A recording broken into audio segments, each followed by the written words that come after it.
podcast. We have an absolute belter of a one ready for you this evening. Davey, how are you? Not too bad, no, Adrian. Can't complain. Kept all good. No, looking forward to this one this evening. Is that a Munster hoodie you have on? You must be trying to up your game a bit because with Angela Downey on, try and make yourself feel that you can be on the same platform as her. It actually is, yeah. Munster GA though, so it's all good. Listen, the Camogie Association, I suppose we're recording this a week in advance, had a statement out at the weekend, so they've finally broken their silence. But yeah, you're not too happy with it, anyways. No, I'm not too happy with it. It stinks of something that they wrote themselves, to be honest. I just think it's very much propaganda. It hasn't really addressed any of the issues. And one blatant statement in it that said that the new rule changes really let the All-Ireland final flow this year. And I suppose the rule changes didn't come in until January. Completely overlooked the shambles of the National League and everything. So, look, yeah, I thought it was poor. But you know what? We'll forget about the negativity for like they have absolute belter of a lineup. So we'll just get them in. Let's go for it. Excellent. Katie Power, welcome firstly, and I suppose All-Ireland winner with both Kilkenny and Piltown. 4 Ashburn Cups to your name as well. Multiple All-Stars. Career highlight has to be playing centre forward for our own All-Star Monday morning coffee break. Yeah, definitely. A star-studded team, in fairness. It is a star-studded team, but I suppose like the criteria was available and willing to actually do it for us. So I know. Yeah, I'm taking the good out of that now. We are a small bit, Angela. Yeah, we are a small bit. It was literally who's willing to do this, but I know. It turned out to be an unbelievable team. Though you wouldn't mind crossing the white line with them now. In fairness, it'd be fairly fairly good, all right, wouldn't it? Yeah, it's nearly as good as the team. It's nearly as good as the team and recruited down in WIT the year. It's nearly like a fantasy team as well. I know, absolutely. Dead. I'm going to have to take a deep breath to introduce you, Angela. Like, where do we start? So 12 All-Ireland medals, 3 as a captain, including the one for the 7 in a row, 6 Club All-Ireland titles with St. Paul's. We think 22 county medals. Is that the right number? 22 county titles. So. St. Paul's, Angela Downey. You've been recently voted alongside DJ Carey and Willie Mullins as Kilkenny's greatest ever sports person. And Katie here refers to you as the Queen. So there's an introduction. So Angela Downey, welcome. We're delighted to have you. Thanks, Adrian. Angela, I suppose starting off, like when we were kind of doing a small bit of research, like something jumped out on the page, and I just kind of refer back to a kind of statement from Alex Ferguson. He was told he'd win nothing with kids. And I suppose when we were kind of having a gander and a look around, we kind of noticed that you had a senior debut at the age of 13. If Google says so, yeah. Yeah, I think I played my first All-Ireland when I was 15, or was it 17? One or the other. Now I'm not too sure. I can't remember yesterday now, boys. But it's not today or yesterday anyway. That's for sure. No. And I wouldn't be allowed to play today.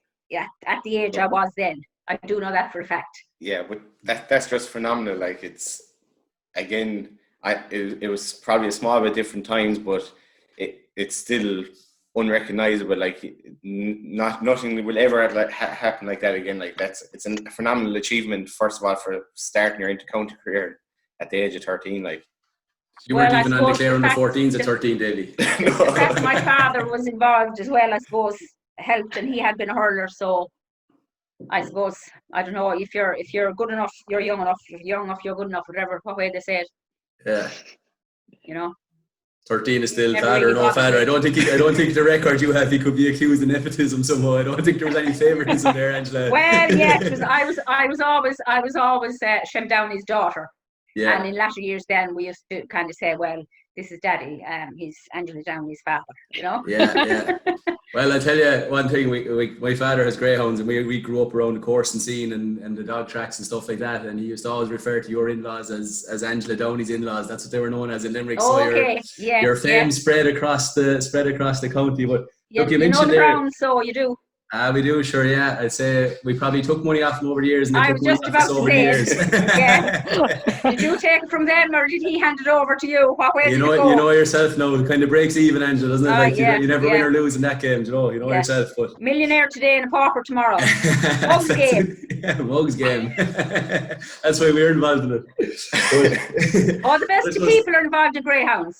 Absolutely. The best people, the salt of the earth. Now, quote unquote.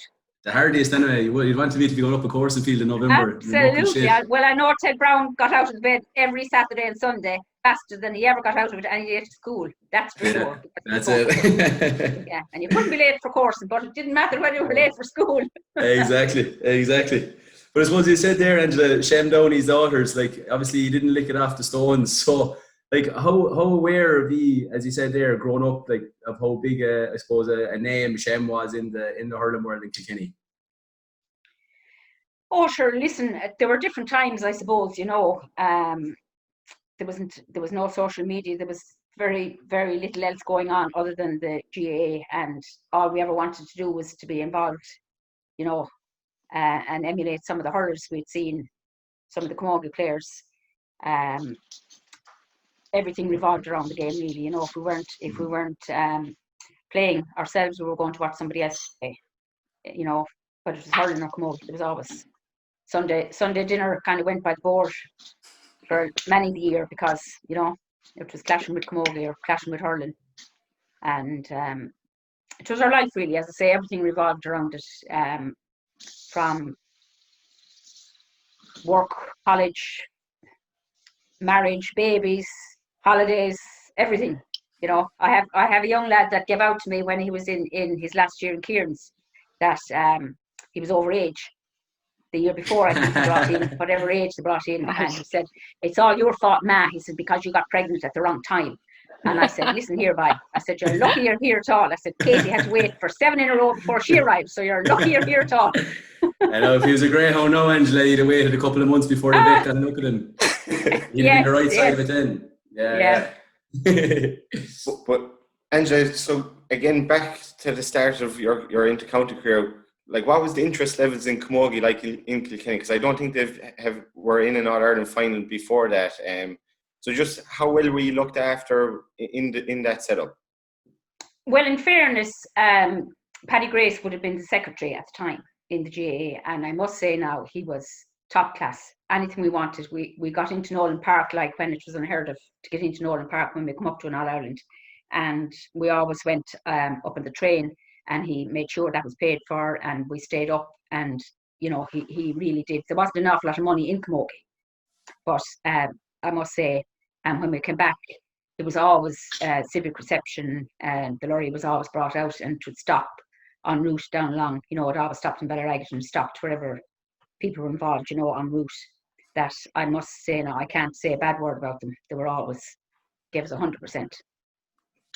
That's excellent to hear, because even a couple of weeks ago when we did the podcast with the two Limerick girls, like there was stories there, and again they're still struggling to get into the LIT Gaelic grounds, and going back then, like it might be something small, but it actually isn't. It's something big that it's kind of treated near enough to similar as to hurling, and it's great to hear that back then you were treated so well, I must say. But I suppose, like, even with the club itself in St. Paul's, you started to win All-Ireland titles in the 60s. You went on to win 6 club All-Ireland titles with them. I suppose, did that give you confidence to push on and bring that winning mentality in with Kilkenny? Oh, it did, of course, but there was only 12 aside at that stage. So the bulk of the county team would have been made up of St. Paul's players. I remember one of the first games that we played, as I say now, this is not today or yesterday, and we had the big old gym slips, and we had to pin them up with pins because they were too long, to try and put the blood thing on. And all those girls, the like of Usher, I won't start naming names now because I'm going to leave out somebody. All of those would have been playing with St. Paul. So it was really, there was very little transition, if you know what I mean, from club to county, because you were surrounded by the same. If there was 2 or 3 others out of the 12 from other counties or other clubs rather. That was a lot, you know.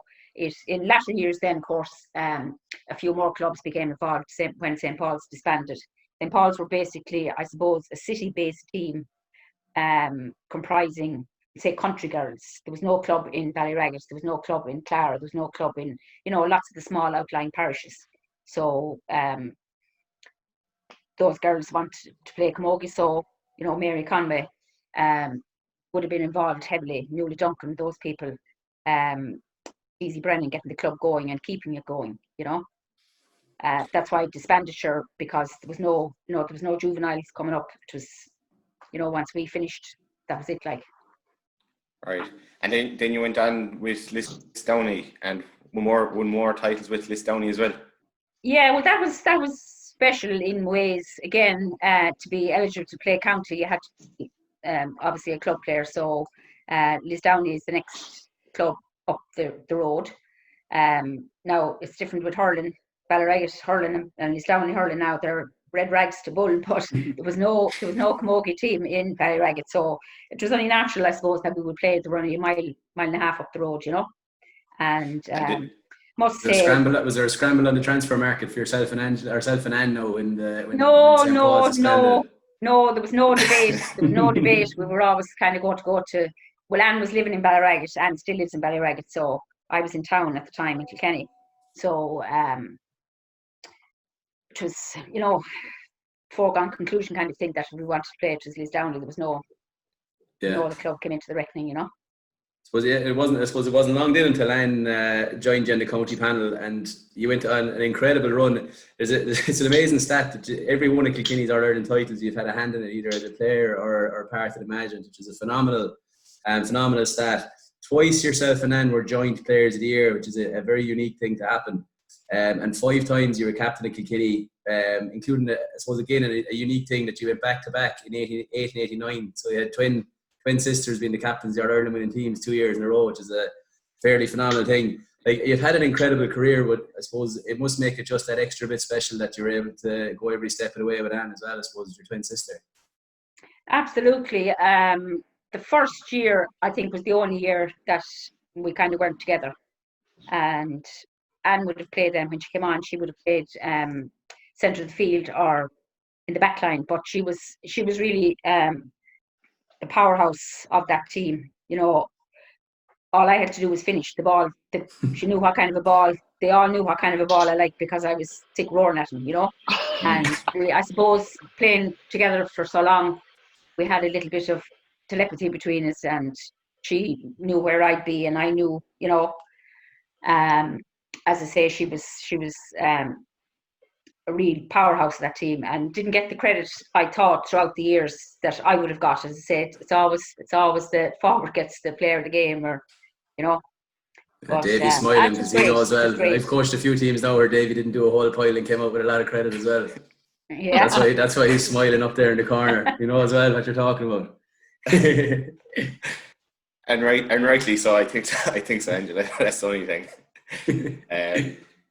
Defenders might keep you in the game, but I think forwards will win the game for you.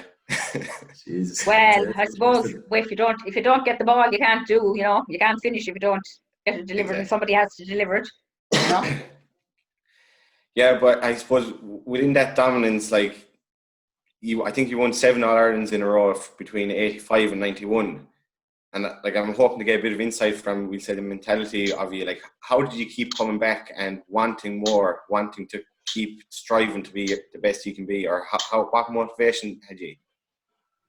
Well, I suppose success breeds success, and it was just, as I said, everybody was, there was very few distractions, you know, and we were all in it, you know, to get the most out of it. We had great mentors around us. Tom Ryan would have been around at that time, and Tom, in fairness to him, would have finished his day's work with the council and would come up to training in his Wellingtons and would take training and, you know, drive it on, and next goal wins. And, you know, very simple. There was no strength and conditioning. There was no, as I often say to Breda when I'd be looking at the girls and all the training that the modern people are doing, how did we ever win in All-Ireland? Because all we ever did was a few sprints. We had a small little hill depending on where we were, whether it was out in James Fort or whether it was in Kieran's College, that we used to run up and laps.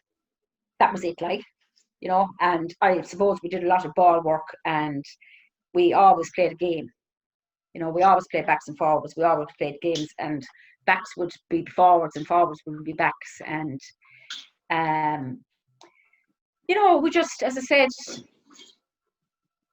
we were lucky, I suppose. We had a very gifted team as well, you know, and when one person went off, somebody else as good kind of came in, you know. And we had a few lucky breaks, I suppose, along the way. Cork, I know, the first All-Ireland I played in was against Cork, and they beat us. And the last All-Ireland I played, they beat us. And in between, there was many a Cork player, you know, shed a tear because they didn't win games. But they were close, you know, they were close. But I don't know. They weren't that close, Angela. We have a stat here that the 7 in a row team, you won the final by an average of 8 points. Okay. I think you're underselling yourselves a small bit here. I think you were fairly dominant at the time. Yeah. Well, it was a different ball game there, you know. As when I look back and see some of the footage, it was kind of like a chicken run, really. You know, how they didn't have a bigger pitch earlier, I do not know. But anyway. Yeah, you're not suggesting that the Camogie Association are not a progressive organisation, Angela, surely? Oh, no, Adrian, far be it for me to say that. We better move swiftly on, because I think we've gone close to the bone there a few times in the last couple of weeks, so we'll drive on.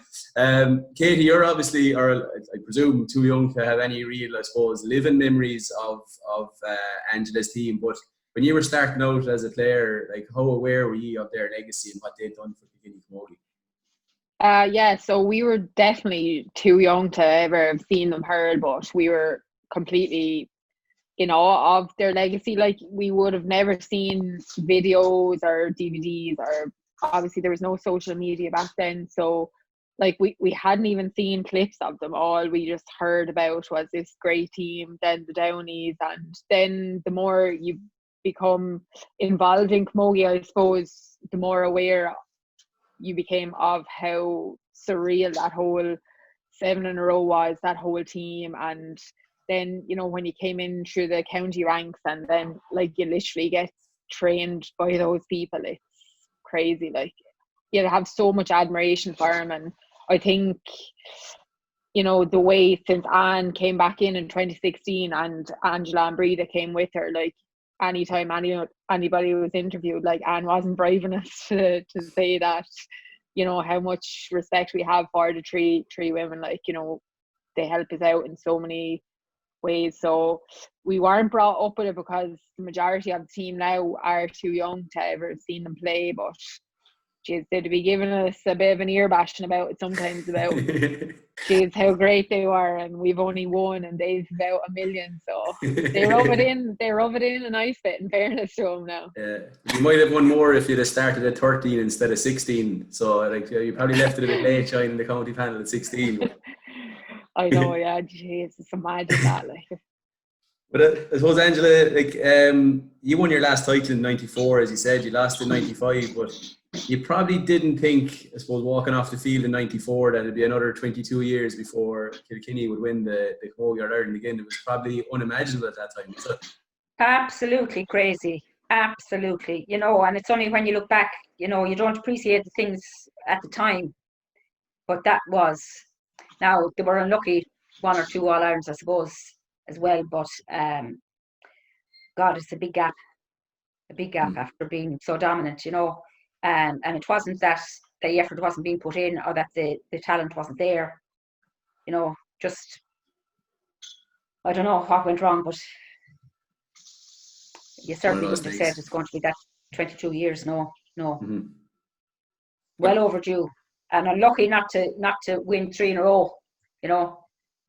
The girls there, Katie St. Trini has won, but the effort the girls have put in, I've seen them, you know, in the gym, and as I said, the stuff that they do now is, I tried to do a bit of it myself, but it's absolutely, oh my God, I don't know how. And there was never ever a complaint out of any of them. Yeah. Never. It was never never too much. It was never too cold. It was never too wet. It was never too anything. You know, they just got on with it, and you know, if this is what we have to do, then we'll go and do it. And in fairness, they did. You know, and as I said, they were so unlucky not to have won 3 in a row. You know, fairness to Galway now. Last year, I thought they were their team on the day, and how they could have been more determined than Kilkenny, I don't know, but they just seem to have that little bit of more of an edge and fire in the belly than Kilkenny did. But certainly the 2 previous to that, they were very unlucky, very unlucky. I suppose within them 22 years, like there was talent emerging. There was from underage all the way up. Like I'd say in the meantime, I think it was back in 2004, you were picked in the camogie team of the century and kind of boycotted that ceremony. Can you tell us a small bit about that? Well, the system at the time was I got a letter to say that I had been nominated on the team of the century, and that the function was on the 28th of February, whatever. Yeah. And I kind of met 1 or 2 people who also had gotten letters to the same effect. They had been nominated and got no letter. And from the minute the letter didn't arrive, I said, well, she has as many All-Irelands as I have. She has 1 more club All-Ireland because I got suspended for 1, although I have the medal for it.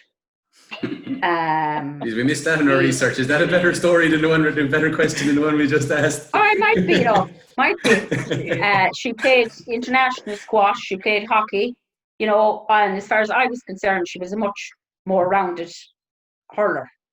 You know, did much more work than, as I said, it's easy to put the ball when it's handed to you on the plate. It's easy to finish it off with a hand pass or whatever. So from that minute that there was no nomination, I said, that's it, I'm not going anywhere. So the whole hoo-ha began then that it wasn't actually a nomination, that I was actually a recipient. So I said, well, why didn't you put that in the letter then? If you want to nominate, why couldn't you do what all the hurlers do? You nominate 3 people and 1 person gets it. Yeah. So the whole hoo-ha started, as I said, and now some would say it was wrong for me to do it, and put absolutely no pressure, and as I said, I'm a very indecisive person. If I'm buying a dress, if I'm buying a car, I'm going with that. No, I want to go and change. No, I'm going to go to the Audi. No, I'm going to go with the job. Hold on, going with the Audi. I was just about to say, Katie, you had to sort that out.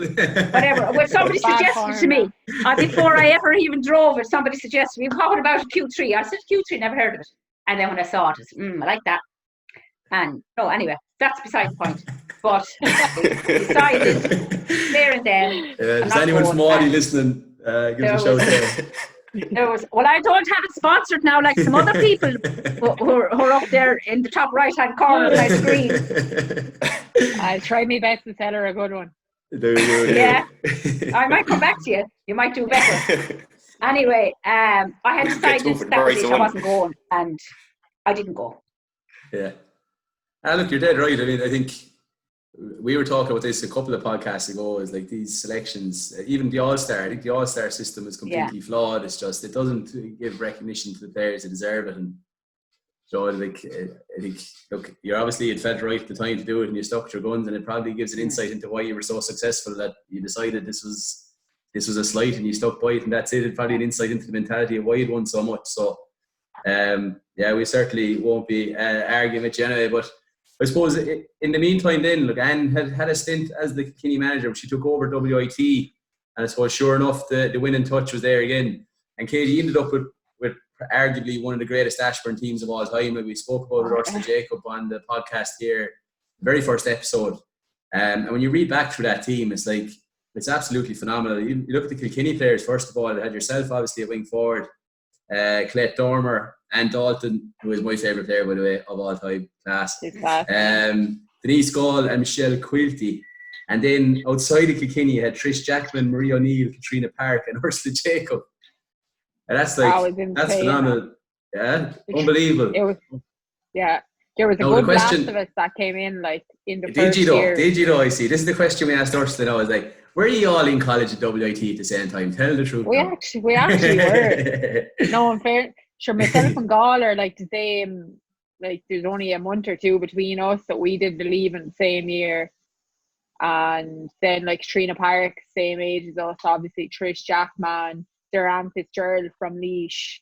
Like, our freshers team was mental. Like, we had a second freshers team, and they were the only team that could put it up to us. Like, we were just lucky at the time with the batch that was, like, Colette Garmer was there already, and Ursula was there. It was mad. It was some team, and when you look back on it, to say like you got to play on that team, and we won 5 in a row. I won 4. Like, it was deadly. Sure, it's like the ULA now, I suppose, really. Like, and Ursula had said, like, the importance of it, just playing with different players and the development and stuff like that. Like, you'd already played in an Ireland final just the September before you went to WIT, and in 09. Yeah. But like, what do you think it was important, like, in your development as a player, to play alongside that quality of players from other counties? Do you think it helped you to get to where you are today? Definitely. Like, probably going into college, like myself and Gaul, like we probably thought we were half deadly, like, after playing in the All Ireland. And then, honest to God, now the first year or two at Ashburn, I did not get a fuck on it. Like, I was completely out my depth. And it was only then maybe come the end of the second year, coming into the third year, that I actually felt like, Jesus, you know, like, it brought us on some load. Like, the training was, sure, it was top class. It was inter-county standard because the players that were around you. And in fairness, like, Helena Jacob was the manager, absolutely unreal. And we had a few class trainers there in between as well. So, yeah, it definitely brought me on as a huge amount. Definitely, yeah. We have to sack the researcher, so, because I thought Anne was the manager from the start. Oh, she has enough going for her. Yeah, it's serious. It's so important, though. Like, yeah. So important. Angela, I think Anne had already had a stint then with Kilkenny as the manager by that time. And I think she lost the 2009 final, if I'm correct. But I suppose, we're questioning the research, so I'm sweating here. But I suppose the talent coming through, we'd say, did that influence your decision to go back and get involved again? Oh, sure. Once Anne was involved, and she kind of, she asked, "Will I give a hand out?" And you don't say no to Anne. No, you don't say no to Anne. I don't think I'd say no to you, Angela. Well, as I said, they had come close. The talent was there, and it was a shame that they weren't, fulfilling their potential. So, I mean, I didn't do an awful lot really. I was water woman, and I was told to keep my mouth shut. I remember being down in Piltown one day. They were playing a league match against Cork, and I don't know what I said to drive it or something. And Anne came up the line, and, "Will you shut up?" She said, "You're telling them one thing, and I'm telling them another thing." So I kind of. I've been on the end of that before on the sideline, Angela. It's a scary place to be. Then, after that, I just kept them out and just, stayed in the background. And I wouldn't say I contributed an awful lot, but as I say, Anne sleeps, eats, and drinks camogie, hurling. Comes down to me every day for her lunch, and she drives in the back door, and she's on the phone, and she's in walking around the garden. She's on the phone. Dinner's on the table. She's on the phone. It's just non-stop. How she does it, I do not know. I don't know how she just loves it. Now, I could walk away from camogie in the morning, and that would be it. Even though it's been so much part of my life, and I'd go and watch a match, and I wouldn't be bothered other than that. It's probably, I don't know why I would be saying that, but that's whereas she feels she's a great reader of the game. She's much more insight. Even the way a fella be running, I'm listening to her now talking about her. You look at the way he walks, and his calves are, he doesn't stand, and that's why he has this injury. And she seems to have the whole thing. Whereas you know, even to make a decision as to move a player, or people say to me, why don't you get involved? I wouldn't be able to pick, you know, I wouldn't have make a decision who move him where. No, I wouldn't have a clue. I might suggest, but I'd be shot Leave down him really at quick. it. I suppose, Katie, like, you had plenty of heartbreak. Obviously, look, you had huge success in WIT, but at the same time, you'd lost 3 finals like Kilkenny, 09, 13 and 14. Like, did the doubt ever start to creep in that, geez, maybe this just wasn't going to happen for you guys as a group? Not really doubt, because we are all still we are still very young. Back in 2016, so that's 4 years gone out. So like, no, I don't think, no, doubt definitely didn't. Obviously your confidence wasn't through the roof or anything.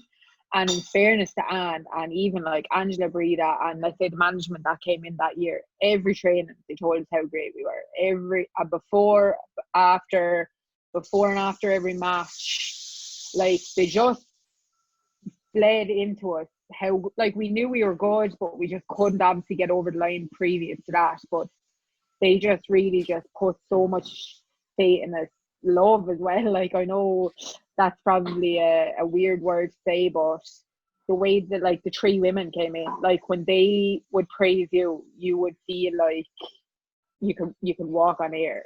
And like I remember it was about 2 years ago, and Angela definitely doesn't remember. She's going to die now when I say this, but like we were playing semi-final in Hurling, and you know the way in Hurling you have to warm up on the back field.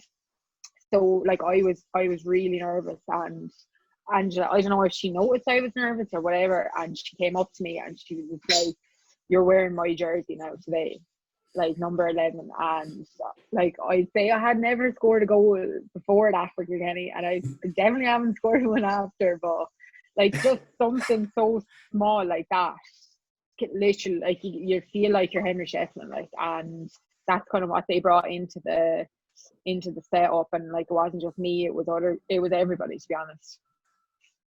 I think Adrian kind of always takes on the negative side. I kind of try and bring it a bit more positive. I'll talk about the 2016 final.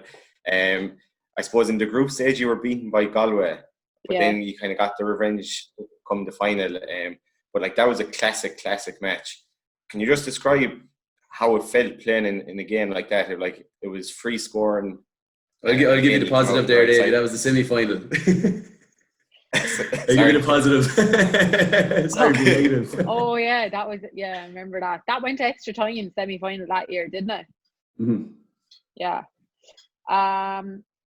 So after the final, oh geez, I like, it's undescribable even still, and it's 4 years ago, and like even I hate coming back to it because it's in the past as well. Like we wish so much that we can get another one, or you know, there's no point in talking about the 3 that we've lost since.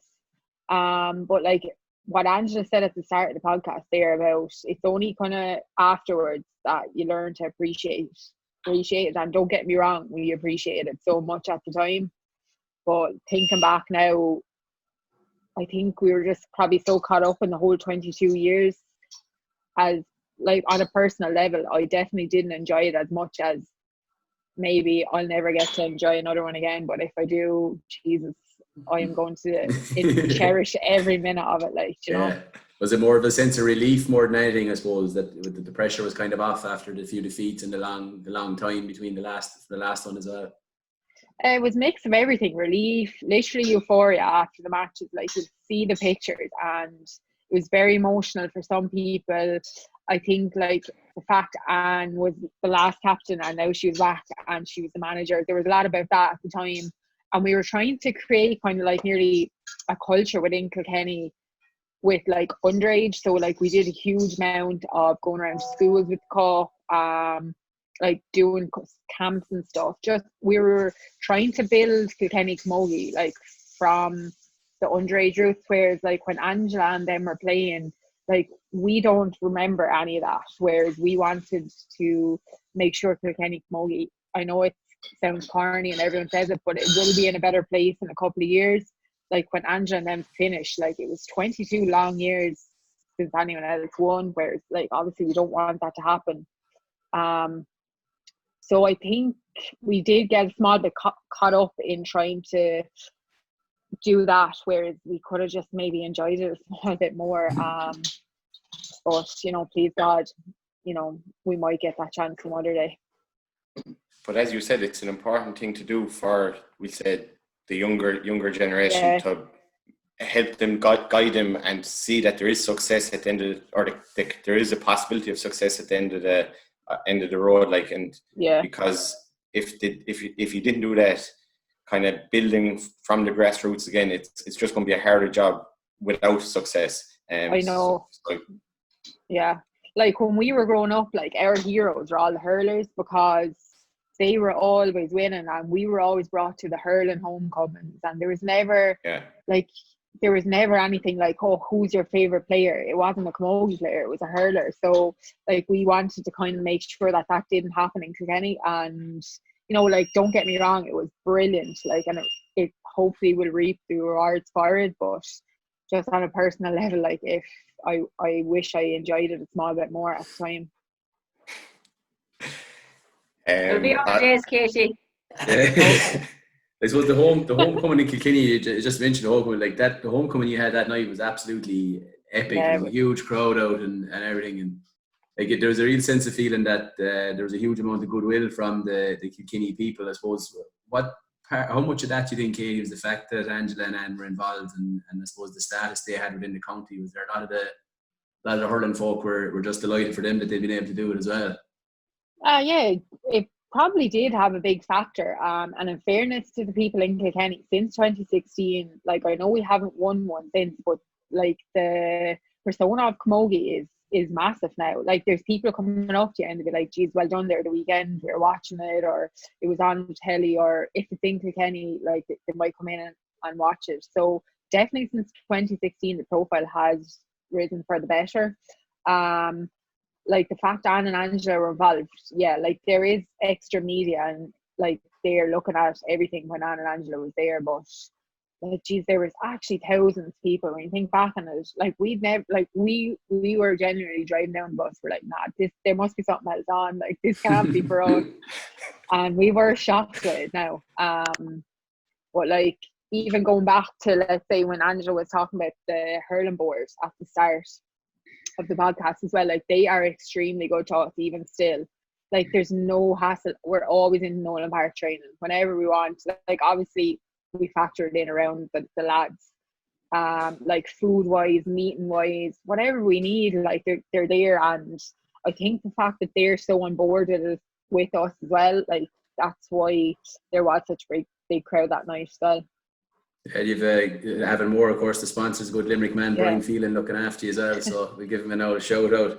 I was very, very lucky that year. Came in very late at the intermediates. I think they had a lot of the work already done. It was kind of piggy bank on them. But two of the highlights of my coaching career were getting a talk from Brian Cody in the dressing room on Thursday night blowing Nolan Park before the All-Ireland.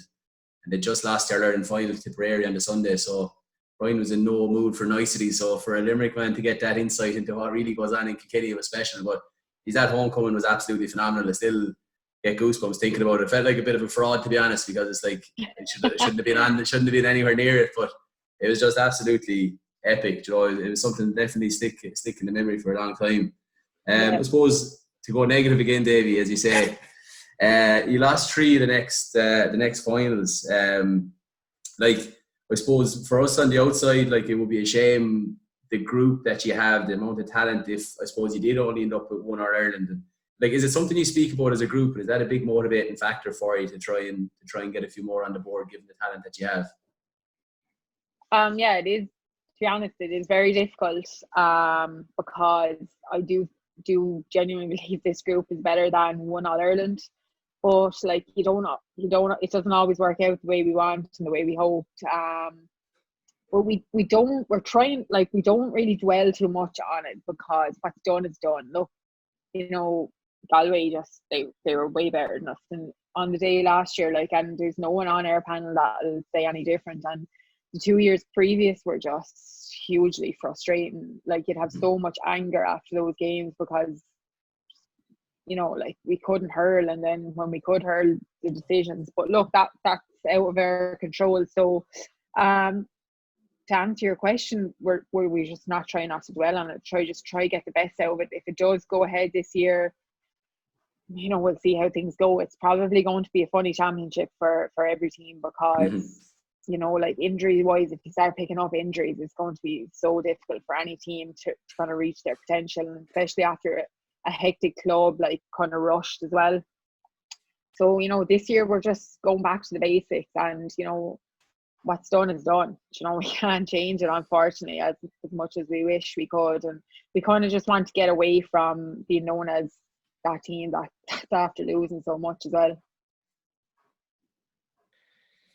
Just in terms of the modern game, like from our names ourselves with women's hurling, like I think that kind of suggests the way that we think the game of camogie should go, or we say in terms of the physicality and the playing rules. But I think, Angela, I seen an interview, again, I don't know where I pulled it from, but you were doing strength and conditioning work in the 80s and 90s. And we said, like, how did you even get started into that? Because we'd say S&C was probably unheard of back then in GA and most certainly in camogie.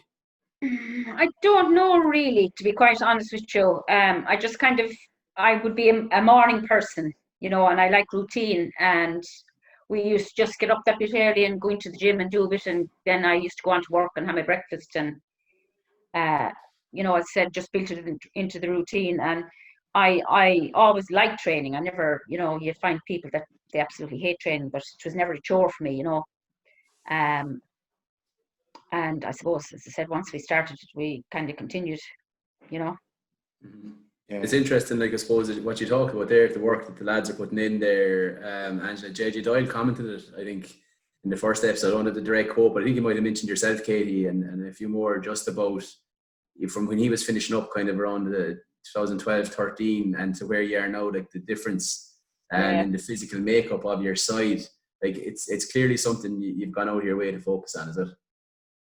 Like we were doing kind of something different as well. Like we did have strength and conditioning as well, but obviously it was something that we needed to improve on because we were just out of our depth. Like that Wexford team were super, and I remember we played them obviously for a few years, and by God did we get blown out of the water. Same with the Cork ones, like, and even for, let's say, our stronger players that were really good, like they were just head and shoulders over everyone else, like.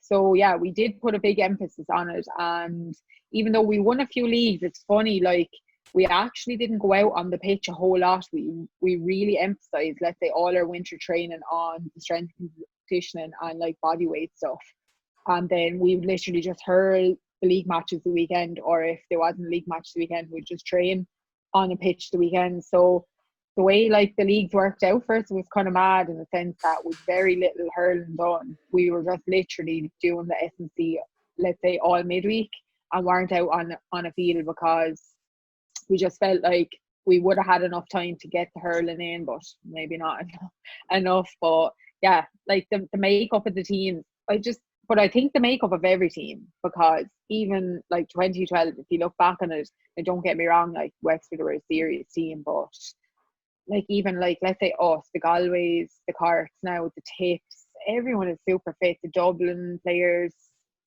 like there's no difference in my eyes now. Like we train a lot and we put a lot into it, whether it's by ourselves or collectively. So yeah, it's different, all right, a good bit different for the better. And I do think that it's going to increasingly improve. You'd be wondering where it's going to stop, because I do find it's like you're training, like you build your life around that. Geez, I can't go here now, I'm training in the morning, or I have to go to bed at a certain time, I have to do this, do that. So it's hard to see where it's going to stop. Is the fun going out of it a little bit? Not for me anyway, because I'm like Angela, I like to train, and I'd be like that as well. Get up in the morning, I'd be happy out to train away. This year is weird, I suppose, because everyone is just buzzing to get back. But like maybe sometimes there could be, like, I think the whole thing of people going back to their clubs has increased the enjoyment. Because when you're with county, it's very serious, to be fair, and there's no one playing inter-county at the moment that it's not serious. And that's what we're there to do. Like, sure, you know, we wouldn't be there unless we wanted that. But I think the fact that we're all back to the clubs now, the enjoyment levels are definitely a small bit higher. Could you see? Sorry. We say the next group of players. We say when you're gone from inter-county, that might be the game might be going too much into professionalism. That it's too much training. Because I think the GPA and the WGPA did a report and they said at the moment there's 31 hours a week going into hurling, camogie, inter-county. Do you think that maybe not us as group players, but the group coming behind us, do you think that could be a possibility of going too much into it? Yeah, definitely. Like for hurling and camogie, for anyone in Gaelic games really, because it does take over your life. Like, and if you're not willing to put in the hours, you're not going to probably reach the levels that are desired to even get on the team. Like, you need to get your gyms in, you need to get your runs in, you need to do your hurling. Like, sometimes you feel like there's not enough hours in the day, but I can see it going like that. But then, like, there's pros and cons if you want to improve the game, etc. So I don't know where it's going to be. To be honest, I don't know where it's going to be called a halt at.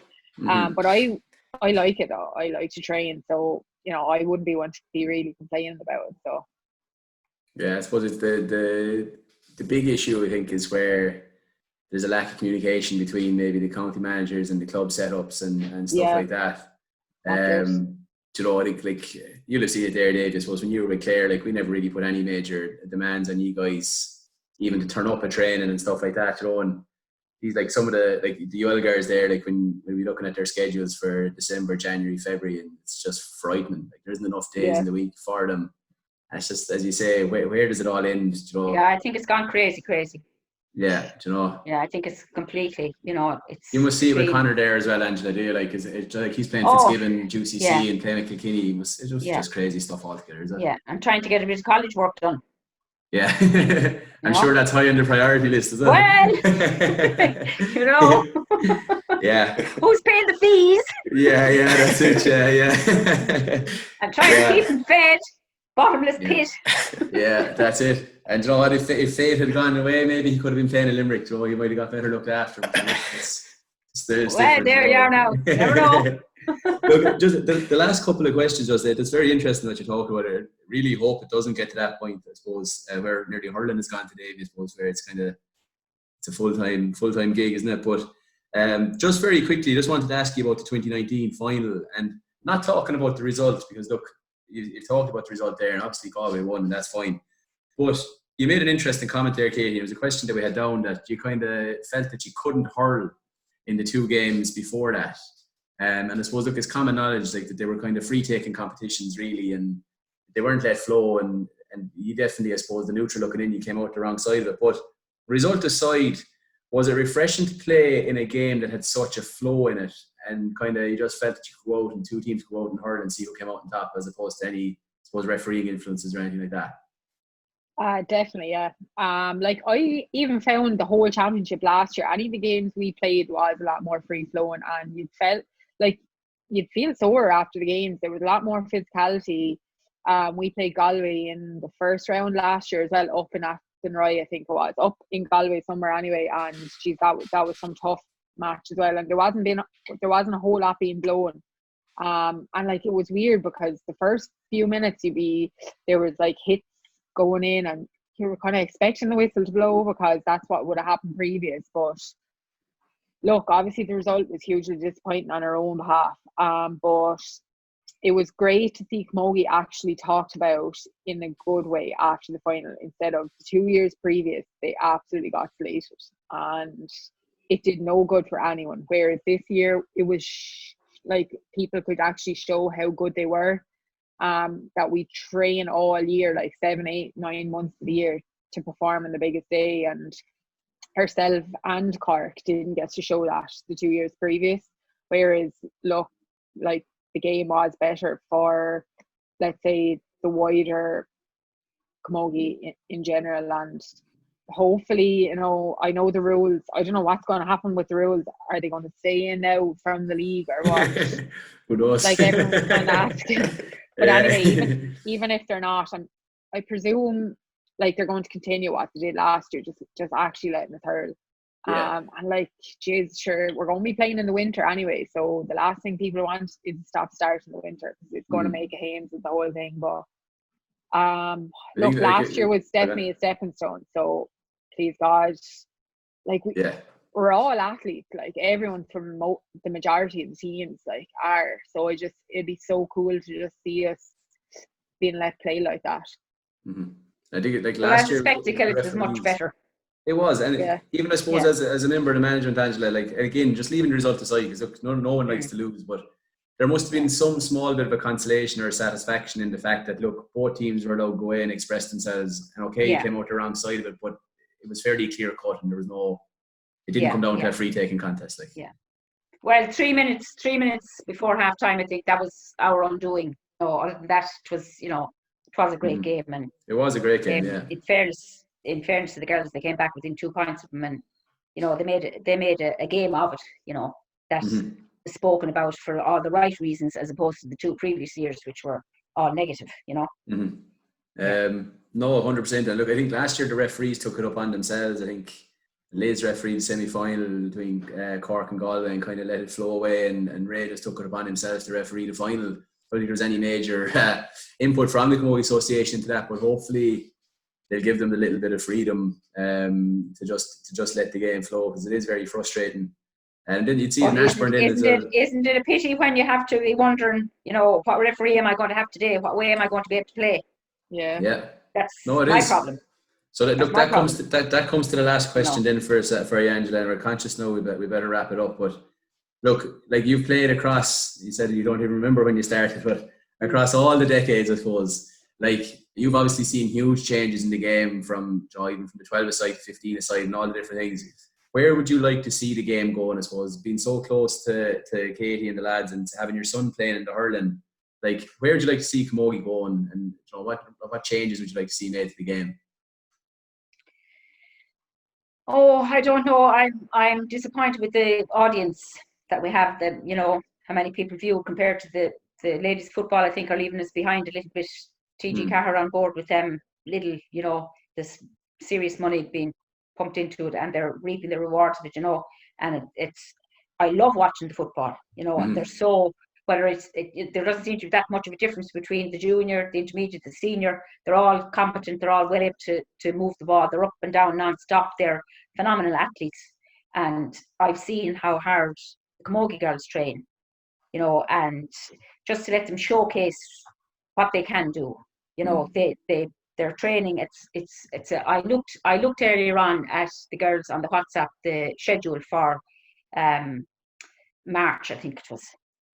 And I said, sweet Jesus, this is, I couldn't believe, and this is March, April, that they really are, they give it 100% and they're in it wholeheartedly, and just let them go and, showcase, express themselves, what they're capable of doing,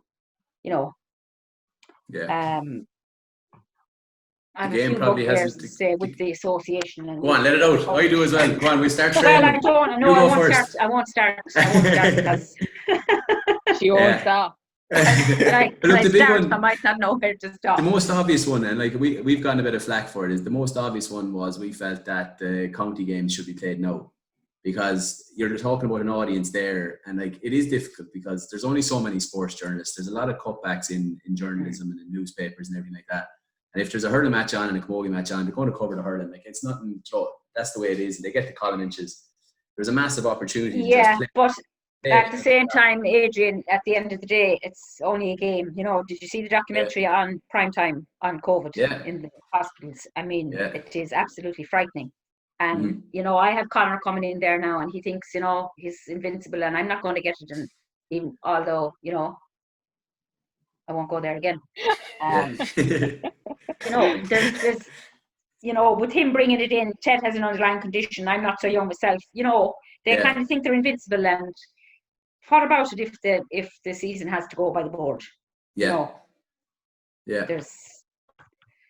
people's health is at stake. Yeah, and that's probably a real chance that, like even before Katie, you kind of just mentioned it, that if the season goes ahead, like we're not presuming it's going ahead. At the moment, we're playing it week by week, and we'll get through 1 week first before we're looking forward. And whatever happens in terms of sport, again, it's not the priority at the moment. It's the health of everyone. Yeah. Yeah, like I suppose right. Like I found myself the last week. We've only gone back, I suppose, training the last week. Just mentally, the benefits of it are phenomenal. I find my own energy levels and everything have gone through the roof. Absolutely, I would agree. I would agree 100% with you. I've seen Conor; he's up the walls. He can't. There's no this, there's no that, and he's been so used to it. It's all consuming. It takes up. Do I work? What work do I do? I won't be able to train. If I do that, I won't be able to get off the training. And there's no doubt about it. Being out the fresh air is, let you vent off anything you have to vent off. Rather than being cooped up and you can't. You don't know from day to day whether it's going to go ahead or whether it's not going to go ahead.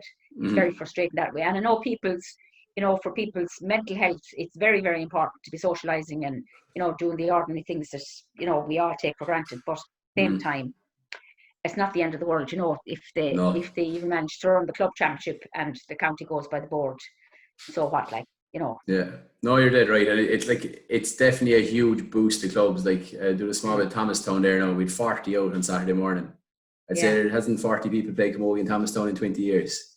It's just everyone who's ever picked up a stick is just out and playing and enjoying it, and sun is shining and grass is cut, and it's like it does really bring it back. It brings it back to the enjoyment of it. It definitely does. So there could be a good benefit of that. But I suppose to give the last question to you, Katie, same as to Angela. I suppose, look, you've seen the photo we have of you out jumping Judith Mull.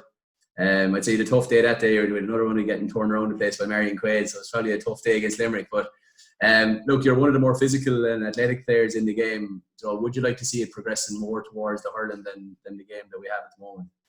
Oh yeah, 100%. Like, there's nobody playing camogie that I'd say no. Like, it's gone that way. Like, everyone, even like the last 4 or 5 years, is so fit, so strong, and I just wish, as Angela said, we could just showcase that.